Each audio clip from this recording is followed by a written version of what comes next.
പ്രവാസ ലോകത്തെ വാർത്തകളും വിശേഷങ്ങളും അതുപോലെ മാറി മാറി വരുന്ന നിയമങ്ങളും നേരത്തെ അറിയാൻ ഈ ചാനൽ സബ്സ്ക്രൈബ് ചെയ്യൂ. അടുത്തുള്ള ബെല്ലൈക്കൺ എനേബിൾ ചെയ്യാൻ മറക്കേണ്ട. തൊഴിൽ വിപണി നിയന്ത്രിക്കുന്നതിന്റെയും ഒമാനി പൗരന്മാർക്ക് തൊഴിലവസരങ്ങൾ വർദ്ധിപ്പിക്കുന്നതിന്റെയും ഭാഗമായി തൊഴിൽ മന്ത്രാലയം വിദേശികൾക്ക് ജോലി ചെയ്യാനാവാത്ത പട്ടികയിൽ 30-ലധികം പുതിയ തൊഴിലുകൾ ചേർത്തു. തൊഴിൽ മന്ത്രാലയം എടുത്ത പുതിയ തീരുമാനങ്ങളുടെ പരമ്പരയിൽ സർക്കാർ നിശ്ചയിച്ചിട്ടുള്ള ഒമാനൈസേഷൻ ലക്ഷ്യങ്ങൾ പാലിക്കാത്ത സ്വകാര്യ മേഖലാ സ്ഥാപനങ്ങളുമായുള്ള കരാർ ഒഴിവാക്കണമെന്ന് എല്ലാ സംസ്ഥാന അഡ്മിനിസ്ട്രേറ്റീവ് യൂണിറ്റുകളും സർക്കാർ കമ്പനികളും ആവശ്യപ്പെടുന്നു. സ്വകാര്യ മേഖലയിലെ കമ്പനികൾ തൊഴിൽ മന്ത്രാലയത്തിൽ നിന്ന് ഇലക്ട്രോണിക് സർട്ടിഫിക്കറ്റ് നേടിയിരിക്കണം.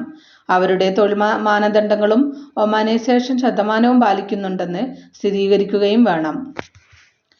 എല്ലാ സ്വകാര്യ മേഖലയിലെ സ്ഥാപനങ്ങളും മന്ത്രാലയം പുറപ്പെടുവിക്കുന്ന ഭാവി ചട്ടങ്ങൾക്ക് അനുസൃതമായി അവർക്ക് അനുയോജ്യമായ തൊഴിലുകളും ജോലികളും കുറഞ്ഞത് ഒരു ഒമാനിയെയെങ്കിലും നിയമിക്കണം. കൂടാതെ ഒമാനൈസേഷൻ നിരക്കുകൾ പാലിക്കുന്നത് പ്രോത്സാഹിപ്പിക്കുന്നതിന് വർക്ക് പെർമിറ്റ് ഫീസ് മന്ത്രാലയം അവലോകനം ചെയ്യും.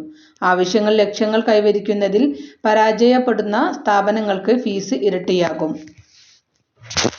തൊഴിൽ വിപണിയെ നിയന്ത്രിക്കുന്ന തീരുമാനങ്ങൾ സ്വകാര്യ മേഖലയിലെ സ്ഥാപനങ്ങൾ പാലിക്കുന്നുണ്ടെന്ന് ഉറപ്പാക്കാൻ തൊഴിൽ മന്ത്രാലയം തുടർ നടപടികൾ പരിശോധനാ കാമ്പയിനുകളും ശക്തമാക്കും.